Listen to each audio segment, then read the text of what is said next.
All right. Holy shit, we're in person. We're in person. Like, and, at my place. I know, it's just weird on multiple levels. You may have recognized it from some of our other videos. Do you recognize the blank wall over there? Yes. And the hanging keychain rack. So, we're talking about Tenet. It's about time.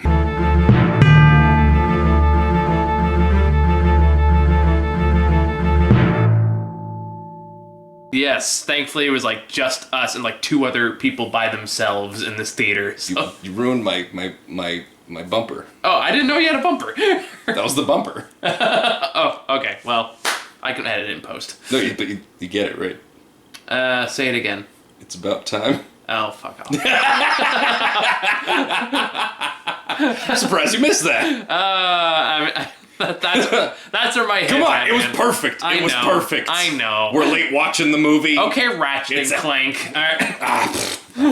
Fine. But yeah, geez, how do we...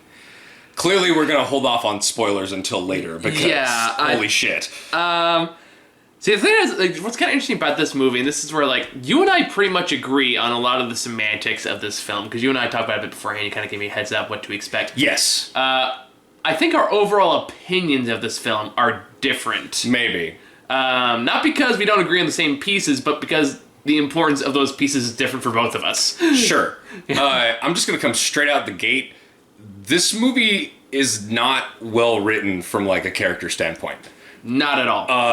They don't care about the characters. Like, they barely care about the characters. Like, the main character doesn't even have a real name. Literally doesn't have a real name. And you can barely hear what they're saying for half of the movie. And he makes quips every here and there, but there's no point at which I actually felt like I cared about this dude. There's nothing to him. He's paper thin. Nothing. And then there's a villain who is cartoonish. Yep. And there is a female character whose essential role is to be thrown around by this villain and prioritize her son above everything else in the world because loving your kid is a character trait. Yeah, basically. There's a part that comes up later. I'm not going to say now, but there's like, oh God, priorities woman. Yeah. No, and there was a point where she says that, and I'm like, yes. And everything else. He is included. But just in case you need to remind her of her character motivation. Yeah, so it's just, like, I was tempted near the beginning of the movie to make jokes towards you, but I didn't want to fuck with it, because I didn't want to be that guy.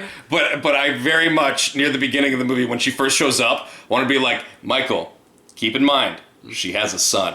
Oh, you don't say.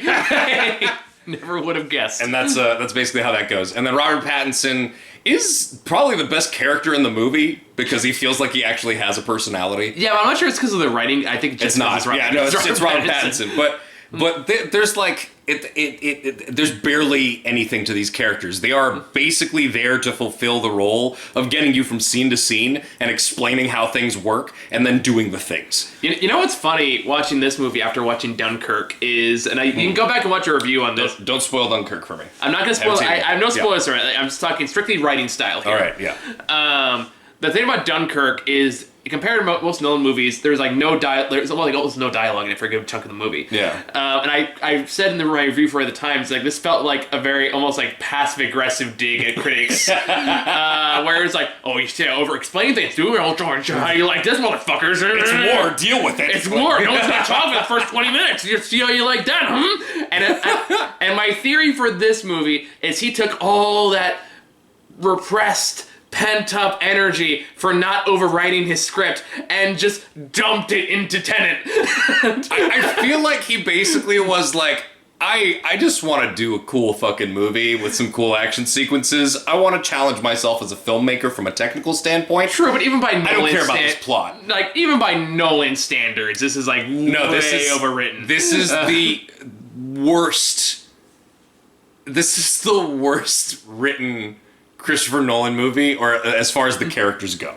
I would honestly kind of say in general, because at least in all his movies you could still say there were characters. Yes. So that aside, because you need to know that about this movie. You expect to go into this movie caring about any of the characters, No, that's not the point. That's not what this movie's about. But again, as I've said before with other movies, my thing with a movie is what is it trying to do and does it achieve that? Mm-hmm. Yeah, I can see that. This movie was not trying to make good characters. No. This movie just inserted a few cardboard cutouts and was like, all right, now do the cool things. Mm-hmm. And the things are fucking cool. I fucking loved the cool things in this movie. And without going into too much detail, the writing of this film as far as the characters go is awful. But the writing as far as how everything fits together, like the puzzle box of this movie, fucking... oh my god. Like, I love it. Like, here's what works excellently well in this movie and is pretty on brand for Nolan. Yeah. The action scenes are on point. Yes. It is excellently well shot. The cinematography is gorgeous. The plane. The stunts are insane. There are things you watch and you're like, they're doing this. The execution of its central gimmick is expertly done. Yes. There is no argument any of that. I think how much you're going to like this movie really is going to depend on how much you prioritize the pieces over the whole. Yes. So, like, for me, I'm a big character story guy.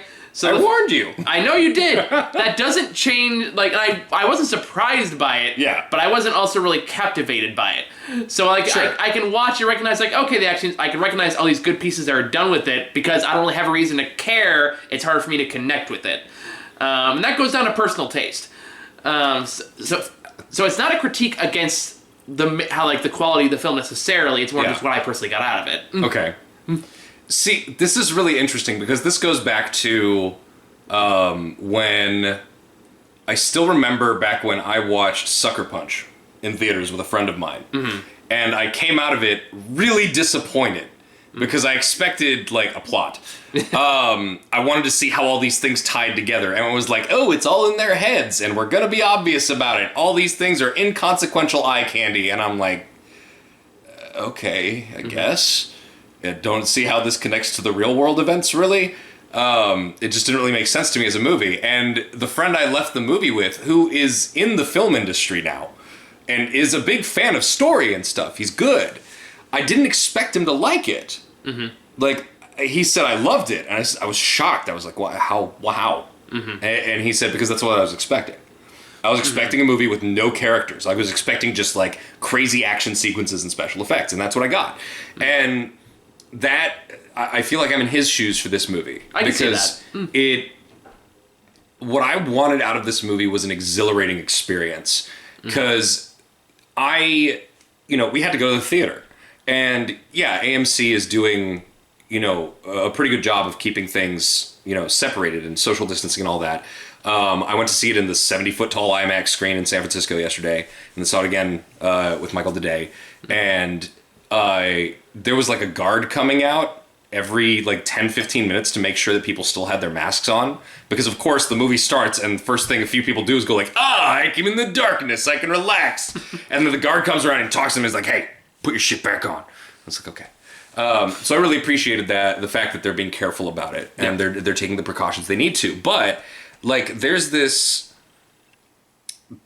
I go to the IMAX for movies that are visually engaging, that give that experience. And yes, it was definitely enhanced by going to a theater. But that's the thing. That's why it's only in theaters. Like, if you watch this on like some ripped webcam rip at home, it's going to lose like 80% of the point.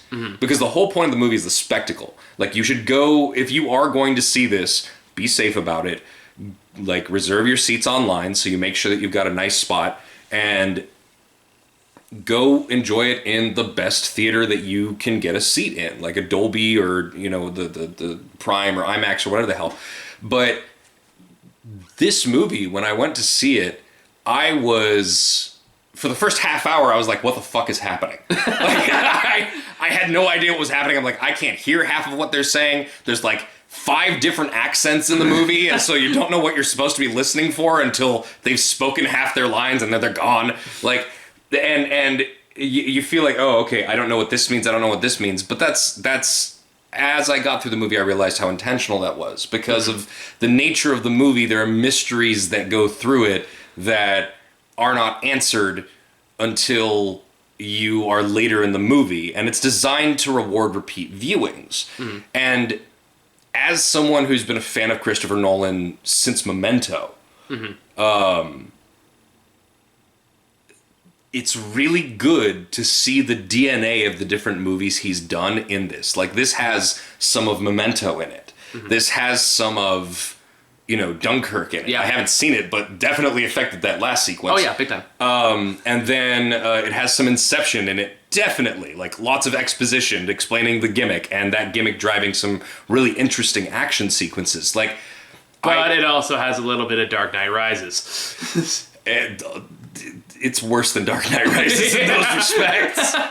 Like, let's also be fair. If it's got an amalgamation of all the Christopher Nolan movies, yes, it's got a little bit of the bad one too. I like Dark Knight Rises, be clear, but yeah. I love Dark Knight Rises. I recognize its flaws, but I still love that movie. I'm not going to say it's a perfect movie, but that's the thing. It feels weirdly like we did about Once Upon a Time in Hollywood with Tarantino. Honestly, I was thinking about that while I was watching it. Yeah. You feel all the rest of his work in it, and it's not the best. Yeah. It's not gonna be what everyone wants. It's definitely gonna be something that some people hate for some reasons, but it definitely is a culmination of everything he's done in a lot of ways. True, but I was thinking, like, okay, why does Once Upon a Time in Hollywood work more for me, and, like, this one isn't quite clicking me? Characters. Writing. Yeah. Tarantino's about writing characters. No, like, that, and that's what conclusion I came to. Was like, well, that's because Tarantino loves his characters. Yes. He absolutely adores them, and they're overwritten to hell, but in the way that's kind of fun and zany. Yes. So Nolan's in the other direction. Yes. Where he loves his concepts. He loved his set pieces. He loves the cinematography and the choreography. Yes. And like, in that respect, depending on how you feel about that, really just shows how much you're going to get out of this. But here's the thing. I'm okay with watching Once Upon a Time in Hollywood at home. Like, I'm fine with that. But Tenet, I don't know how much I'll watch it at home. Yeah. Maybe on this fucking TV. Like, yeah, I think I watched Dunkirk exactly once in theaters, and I never saw it again. Yeah, there is a point to the spectacle of this. The whole point of this movie is the action sequences. There are a few action sequences throughout the movie that are driven by this gimmick. And I found myself, as I was watching them, trying to figure out what it took to write and choreograph and film and edit these things. Oh, yeah. There's so much that went into them. I was just in awe continuously of that. And that didn't go away the second time around. The movie was enhanced the second time around because I understood more about what was happening. And he clearly designed it that way, and I really appreciate that. I like a movie like that. Yeah. I like a movie that has the balls to be like, and it takes some ego to be like, I'm not going to let you understand this initially. Fuck you. You're here. You're in my theater. You came to see this. You know what you're doing. This is my movie. Fuck you. Sit there and wait. Like, now, all right. I mean, you can, like, does kind of make me some of the controversy in this movie came out of, is this the right time to release a movie like this in theaters? Yes. Which is still pretty up for debate. Yes. But it was this whole thing where they were like, if there's any movie that's going to get people back in theaters, it's going to be this. And considering that the worst months of the pandemic are coming up, and with that in mind, this is probably the last few months we're going to see AMC active. Yeah. Be really careful. Be really careful. I only felt safe seeing this movie because of the precautions that were being taken and because I was distancing myself from other people. I am super paranoid. One of the reasons that this movie was such a big deal for me is that it's the first time I've gone to a theater to see a movie since March. Yeah, same here. And the last movie I really saw in theaters was The Lodge, which was so bad that I told Michael, we're not watching this. We don't need to review this. I do remember that. Yeah. There's enough other stuff going on. Like, I don't feel like it's even worth the hour or half hour that we would sit down to do this. So it's a big deal for me to get back to a theater. And for me to go do the hour-long drive to San Francisco and go up to the theater and take my seat in front of this massive screen and just be assaulted with sensation. Yeah. It is a loud movie. Like, this is, I have never felt so old in my life, because I haven't been to a movie theater since Onward. Yeah. So when I go here and like the boom, all the bass and all that just make Yeah. my ass jiggle, and I'm sitting there just like, what the fuck? Like, I have never felt so old because I was half tempted to go to the projectionist and go, can you turn it down? Turn a it down a little. Nah, Turn it down a scooch, please. IMAX, baby. And I thought it might just be the IMAX theater I was in yesterday, but no, we went to a Dolby theater today. 100%. This is a loud fucking movie. Yeah. Like, out of the gate, it hits you with gunshots and explosions and really intense soundtrack. But not like in an Inception way, where No. just a soundtrack went blah every now and again to make Yeah. it really loud. No, this soundtrack, this is the first soundtrack that Nolan has done without Hans Zimmer in like a decade and a half. And that's because Hans Zimmer got the offer to do the score for Dune, and he couldn't turn that down. Yeah, that sounds reasonable. Totally understandable. Totally understandable. So he went with the guy who scored. This guy did the score. He did the Mandalorian theme. He did the score for like Fruitvale Station and Creed. I can see that. Yeah. It is this growling, skittering, just snarling soundtrack that is really just built for anxiety through the whole thing, and I loved it. I loved every second of it. This is my shit. Of course, I would be really interested to see what this movie would be like with a Hans Zimmer soundtrack, but I was very intrigued by this alternative version of a Nolan film. Yeah. So yeah, I enjoyed that a lot. But when it came to just getting through the sequences in between for the exposition, which Is Inception, like very Inception. 99.9% of the dialogue is just... Yeah, most of the dialogue Like is just exposition. discussing how does this work.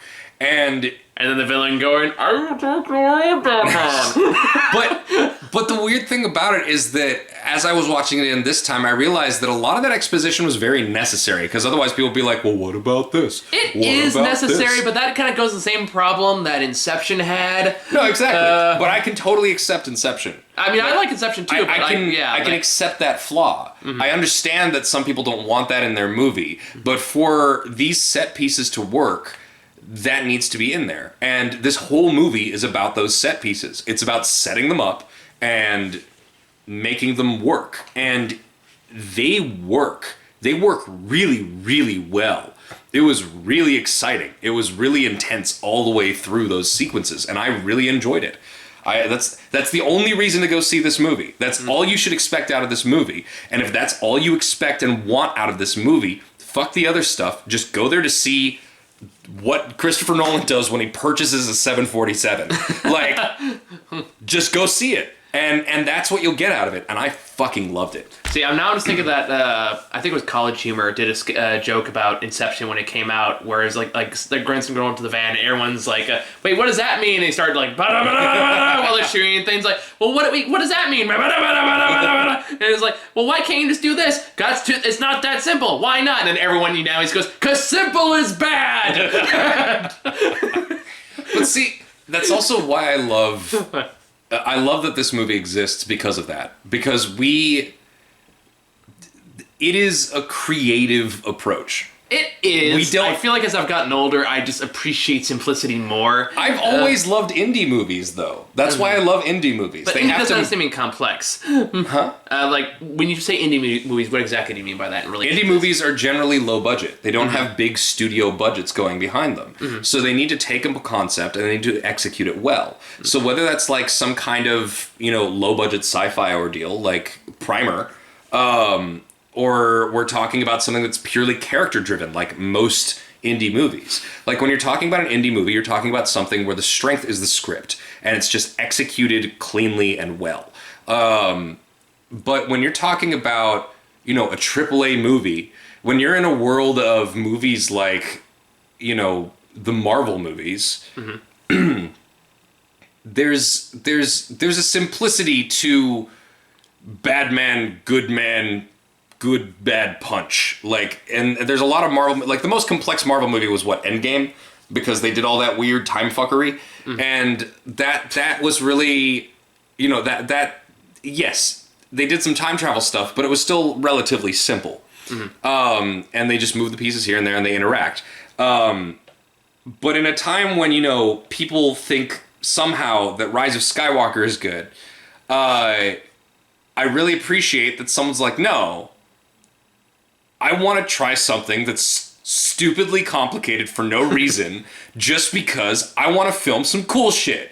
I want to film these fight sequences. I want to film this car chase on the highway in this way. I think it would be cool if we filmed it in this way, and I'm going to just build a whole threadbare plot around this, which is 90% justifying this thing, because I want to film this thing. And that's Christopher Nolan, because he makes so much fucking money that he can do this. And they'll give him that money, and he's like, haha, I did it. He is at that stage in his career where he doesn't have to give a shit. Then you have people like, Martin Scorsese making a 4-hour-long Netflix movie. I fucking hated that movie so much. Wait, which one? The Irishman? Oh, I never saw it. Oh, God. It's 4 hours, Michael. It's 4 hours of Goodfellas bullshit. Aren't you also looking forward to the Snyder Cut, though? Doesn't that kind of fall in the same category? I mean, bad man bad, good man punch, Michael. It works, but... Bad. No. Let's not get into the Snyder Cut. You want to get into a Snyder conversation right now, Michael? I will say they did hire Jared Leto back. That's a reason to be concerned. Stop hurting me, Michael. But like, the main point being is that there are directors where at a certain point in their careers, they will just start making things that they want because they can. And that is where this is. Now, I fucking hated The Irishman because I don't care about Goodfellas. I don't like most Martin Scorsese movies. They're good movies. I like The Departed. I like Taxi Driver. But I don't like Goodfellas because I don't care about those characters. They don't appeal to me. I don't relate to them. They're not interesting to me. They're just like, we're tough guys. We like punching people. And we like our families. So, what's the difference between that movie and this movie in that respect, then? Well, that's the thing. I enjoy Christopher Nolan's pretentious high concept bullshit. So, if you enjoy this kind of shit, you have a director who's willing to sacrifice all semblances of anything anyone else cares about just to do that. So if you like Martin Scorsese movies, especially something like Goodfellas, you're gonna fucking love The Irishman, because it's just 4 hours of him going balls to the wall with that. I don't begrudge anyone who likes that movie. It's probably a good movie if you're into that. I'm not. This movie is all about those action sequences. Mm-hmm. Yeah. You have to know what you're getting into. Mm-hmm. If you know that, if that sounds good to you, go for it. Yeah. Have a blast. I fucking loved it. Yeah. And like, I agree. Really I agree with you. Yeah. It really, like, we're not in disagreement about what the movie is. We're just like, it boils down to personal taste. Yeah. It absolutely boils down to what we like in a movie and what we want out of a movie. I got exactly what I wanted twice. I'm probably gonna go see it again. I've got friends that want to rent out a theater just so they can finally watch it. Nice. So that's probably gonna be another thing. Yeah, if you do that, I'll invite me. I'd probably join. All right. But yeah. It's funny now. I kind of have to address this because I did a whole editorial about it a while back. But, boy. No, it's not that big of a deal. It's more just DuckTales in an episode a while back. Yeah, I heard. Wasn't it the one with DuckTales and Spider-Man? No, it was DuckTales and Darkwing Duck. Oh, yeah, that was the video you're talking about. Yeah, that's the fan bases. Yeah, the fan base. Yeah, it was that video where they had the character that's such a painfully obvious Christopher Nolan stand-in. And I didn't know this when I wrote the script, and I'm so mad because I would absolutely have used this. Guess who voiced it? Who? Edgar Wright. Wow. That's interesting. Right. That's interesting. So now every time I see anything made by Christopher Nolan, I just see that caricature of him going, but aren't we all like the heroes and the villains of our own stories? Oh my god. I can't disassociate that now. That's amazing. So it's a total tangent. Has nothing to do with anything, but I had to bring that up because I couldn't stop thinking about it. Sorry. Shedding.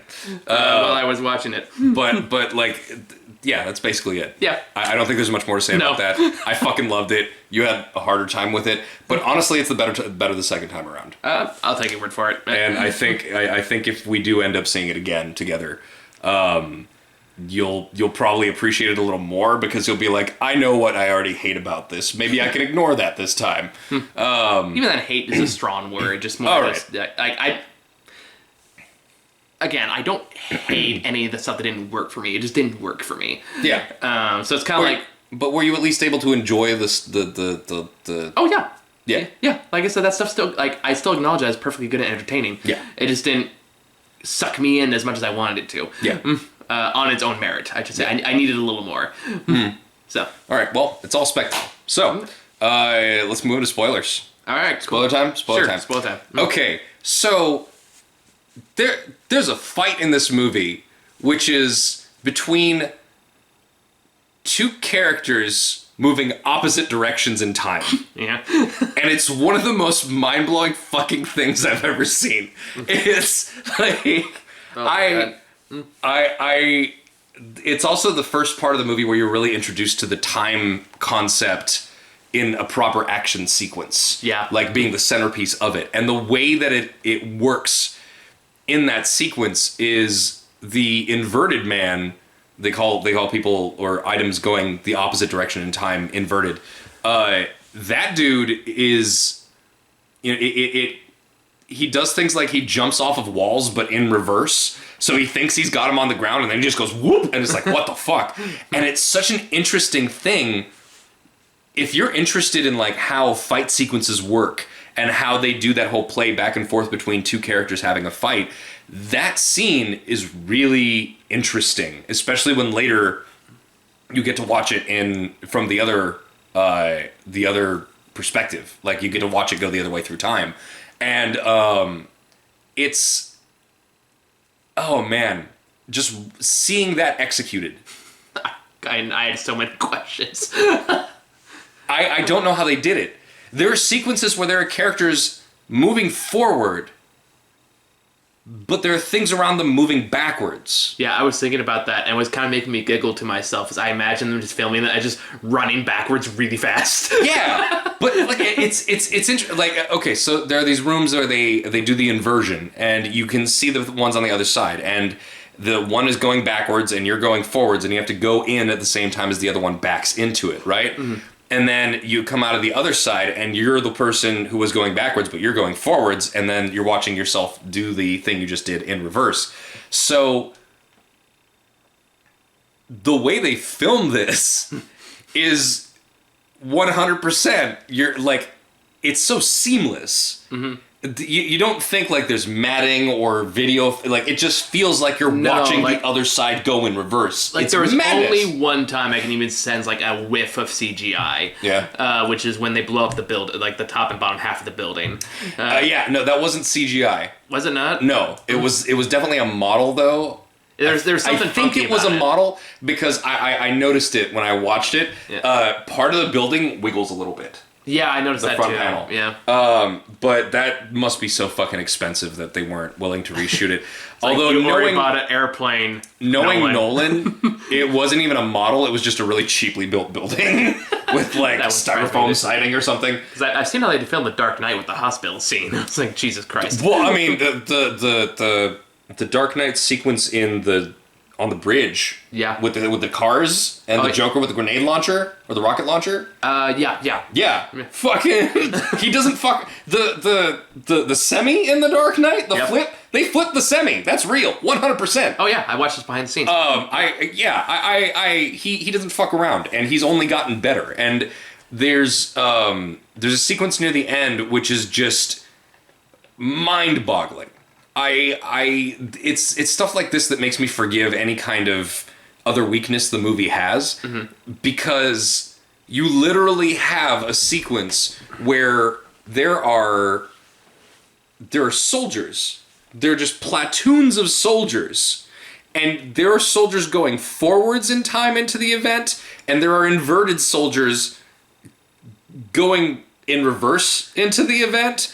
But since you're experiencing it from the perspective of the people going forwards into the event, but you also know that there are two teams working in tangent towards the event, you have this thing where you're following the events forwards and then it switches to the people going backwards, into like like what they're doing at the same time, but then there are moments where it follows a character going backwards for an extended period, and you go backwards towards what you just saw, and then it switches back to the other characters that you were just following. It's madness. Just explaining it has already given me a headache. Just listen. Not even explain it. Listen to you explain it. Yeah, watching that the first time was so. It was so challenging just to try to follow what was happening. But then watching it this time, knowing the setup and how things were progressing, I understood what was happening much better. And it was really just a marvel to experience. And that's what I really love about it, is that he went so high concept with it that he literally doesn't care how much you understand it the first time through. And that's a ballsy move for a movie to make. And you gotta have an ego like Christopher Nolan's. Like, you gotta be someone who has made that level of success for yourself. And I appreciate that he took that risk. It is he clearly took a lot from Dunkirk when filming that sequence. He learned a lot from that. I can't imagine that he would have been able to film that without that experience. But then, like, the highway sequence, how that all interplayed, and then the sequence afterwards, and then back to the highway. Like, I was very impressed with how he used the concept to do foreshadowing. Either like several scenes ahead, several scenes before, or like 10 seconds before. Like early on when he's in the airport or whatever it is, and he walks by the glass, sees bullet holes in there. It's like, okay, that is very clever use of foreshadowing. The fact that they went back to the airport later. Yeah, and the fact that ties back later and you kind of see the exactly. Other it's like, all that stuff was very, very clever. Yeah. Like I said, I like as far as concepts go and like how it executed, its gimmick and all that stuff was expertly done. I have no complaints as far as that goes. The whole idea of having it be about not necessarily time travel, but just being able to reverse time for people and objects. So you have characters that can move backwards and forwards in time. So you literally have a villain who will go through something and then immediately reverse it, and then using the information he knows about what just happened, go back through the event in reverse and affect it in the way that leaves him the winner. Jeez, man. Just that's what I mean when I say like what it took to write this thing. Can you imagine what he must have thought through to connect all those pieces and make them intertwine with each other? Like, it's just genius. Think about it. I've never seen time travel used this way. I've never seen, it's not even time travel, time fuckery. Like whatever. Like, I've never seen something do this. I've never seen a sci-fi movie like this, because it's essentially a sci-fi action movie, but without too much into like the sci-fi thing. It's just a sci-fi concept, and the creativity that went into how it's utilized in terms of how it pushes the plot in any direction. There's no time for characters. Like, all the stuff that it's a 2.5 hour fucking movie. It's a long ass movie, and it still feels like breakneck all the way through, but not in a way that feels disjointed, except for where it's intentionally so. It's not like Rise of Skywalker. Oh god. There is. It's not like it just has large empty sequences where there's no point. There's always a point to what they're trying to do in a scene. And I really appreciated that. Like, all the pieces fit together really well, and it was really interesting. And experiencing those sequences is exhilarating. I fucking, it's some of the best action scenes I've ever seen.